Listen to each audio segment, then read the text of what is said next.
వినాయకుణ్ణి ఏకదంతుడని ఎందుకంటారో మీకు తెలుసా?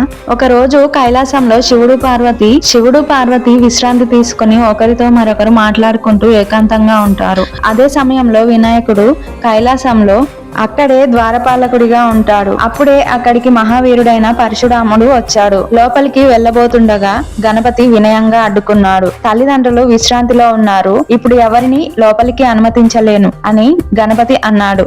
అది విని పరశురాముడికి కోపం వచ్చింది. విరోధం పెరిగి యుద్ధం జరిగింది. అనుకోకుండా పరశురాముడి కోపంతో విసిరిన పరశు ఆయుధం గణపతిని తాకింది. తండ్రి శివుడు ఇచ్చిన ఆయుధం కావడంతో గణపతి దానిని గౌరవంగా స్వీకరించాడు. ఆ దెబ్బతో ఒక్క దంతం విరిగిపోయింది.